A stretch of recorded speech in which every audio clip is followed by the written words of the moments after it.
ಅಂಬೇಡ್ಕರ್ ಅವರು ದುಃಖ ಪಟ್ಟಿದ್ದು, ನೋವು ಪಟ್ಟಿದ್ದು, ಅವಮಾನ ಪಟ್ಟಿದ್ದು, ಹಿಂಸೆ ಪಟ್ಟಿದ್ದು, ನರಳಿದ್ದು ನಾವು ಅದನ್ನೇ ನಾವು ದಾಖಲೆಗಳಲ್ಲಿ ಇತಿಹಾಸದಲ್ಲಿ ನೋಡ್ತಾ ಇದ್ದೀವಿ. ಆದರೆ ಅಂಬೇಡ್ಕರ್ ಅವ್ರ ಜೀವನದಲ್ಲಿ ಒಮ್ಮೆ ಅತ್ಯಂತ ಸಂತೋಷವಾಗಿದ್ದರು. ಆ ಸಂತೋಷದ ಕ್ಷಣವನ್ನು ನೆನಪು ಮಾಡ್ಕೋಬೇಕಲ್ವ ನಾವು.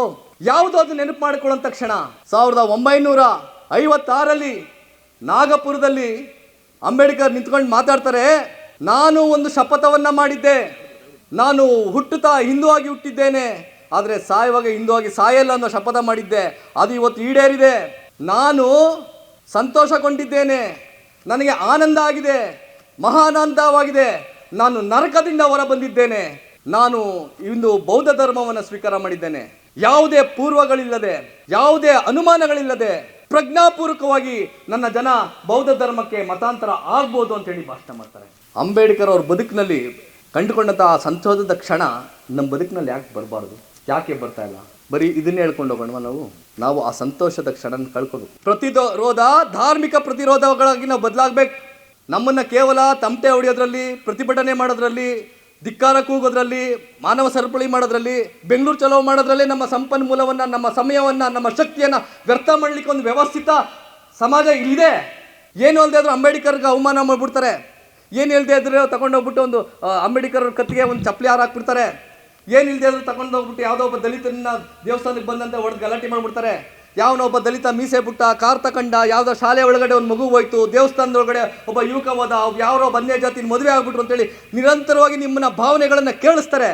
ನಾವು ದಿನ ಚಳವಳಿ ಮಾಡ್ಕೊಂಡು ಕೂತಿದ್ದೀವಿ, ದಿನ ತಾಲೂಕು ಕಚೇರಿಯಲ್ಲಿ, ದಿನ DC ಆಫೀಸ್ನಲ್ಲಿ, ದಿನ ಮುಖ್ಯಮಂತ್ರಿಗಳಿಗೆ, ದಿನ ಸರ್ಕಾರಕ್ಕೆ ಮನವಿಯ ಪತ್ರನ ಕೊಟ್ಟೋದ್ರ ಮೂಲಕ ನಮ್ಮ ಆಲೋಚನೆಯನ್ನು, ನಮ್ಮ ವಿವೇಚನೆಯನ್ನು, ನಮ್ಮ ಬೌದ್ಧಿಕ ಮಟ್ಟವನ್ನು ನಾವು ವೃದ್ಧಿಸ್ಕೊಳ್ಳದೆ ನಾವಿನ್ನೂ ಅದೇ ಸರ್ಕಲಲ್ಲಿದ್ದೀವಿ.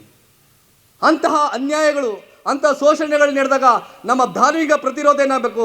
ಇಂಥ ಧರ್ಮದಲ್ಲಿ ನಾವು ಇರಲ್ಲ ಅಂತಲ್ಲಿ ಪ್ರತಿಭಟಿಸಿ ಆಚೆಗೆ ಬರುವಂಥ ಮನಸ್ಥಿತಿ ಬೆಳೆಸ್ಕೋಬೇಕು. ನಿಮ್ಮ ಊರಿನಲ್ಲಿ ಯಾರೋ ಕಟ್ಟಿಂಗ್ ಮಾಡಲಿಲ್ಲ ಅಂತಂದರೆ ಕಟ್ಟಿಂಗ್ ಮಾಡೋರು ಸ್ಟ್ರೈಕೆಲ್ಲ ಮಾಡಬೇಕಾಗೋದು. ಫಸ್ಟ್ ನೀವು ಜಾತಿನ ಬಿಡಬೇಕಾ, ಧರ್ಮನ ಬಿಡಬೇಕಾಗಿರೋದು.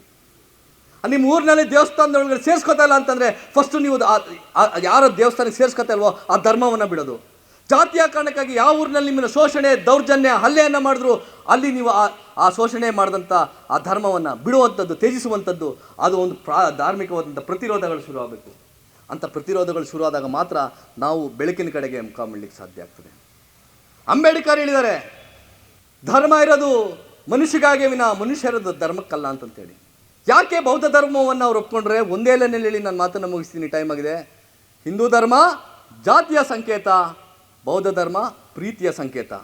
ನಾವು ಜಾತಿಯನ್ನು ಒಪ್ಕೋಬೇಕು, ನಾವು ಪ್ರೀತಿಯನ್ನು ಒಪ್ಕೋಬೇಕು ಅನ್ನೋದು ನೀವು ನಿಮ್ಮ ಆಯ್ಕೆಗಳು ಮಾಡ್ಕೋಬೇಕು. ಇಲ್ಲಾಂದರೆ ನೀವೆಷ್ಟೇ ಸಂಪತ್ತನ್ನು ಗಳಿಸಿರಿ, ನೀವೆಷ್ಟೇ ಹಣವನ್ನು ಗಳಿಸಿರಿ, ನೀವು ಎಷ್ಟೇ ದೊಡ್ಡ ಅಧಿಕಾರಿಯಾಗಿರಿ, ನೀವು ಯಾವುದೇ ಅಂತಸ್ತನ್ನು ಪಡ್ಕೊಂಡಿರಿ, ನೀವೆಷ್ಟೇ ಪ್ರಶಸ್ತಿಗಳು ತಗೊಳ್ಳಿ, ರಾಷ್ಟ್ರಪತಿಯಾಗಿ, ಮುಖ್ಯಮಂತ್ರಿಯಾಗಿ, ನೀವು ಪ್ರಧಾನಮಂತ್ರಿ ಆದ್ರೂ ನಿಮಗೆ ಆ ಜಾತಿಯ ಸ್ಟಿಗ್ಮಾ ಶಾಶ್ವತವಾಗಿ ಉಳ್ಕೋತದೆ ಇಲ್ಲಿದ್ರೆ. ಅದಕ್ಕೆ ನಾರಾಯಣ ಸ್ವಾಮಿನೂ ಸಾಕ್ಷಿ, ಅದಕ್ಕೆ ಇವತ್ತಿನ ರಾಷ್ಟ್ರಪತಿನೂ ಸಾಕ್ಷಿ.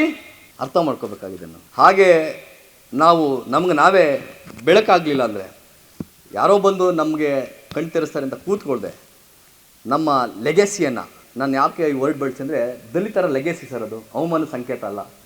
ದಲಿತರು, ಅಸ್ಪೃಶ್ಯರು ಅವಮಾನದ ಸಂಕೇತ ಅಲ್ಲ, ಹಸಿವಿನ ಸಂಕೇತ ಅಲ್ಲ, ನೋವಿನ ಸಂಕೇತ ಅಲ್ಲ. That is a legacy of India. ದಲಿತರು ಛಲದ ಸಂಕೇತ, ಶಕ್ತಿಯ ಸಂಕೇತ, ಸ್ವಾಭಿಮಾನದ ಸಂಕೇತ. ಈ ಲೆಗೆಸಿಯನ್ನು ನಾವು ಮುಂದಿನ ಜನ್ರೇಷನ್ಗೆ ಹೇಳ್ಕೊಡ್ಬೇಕು.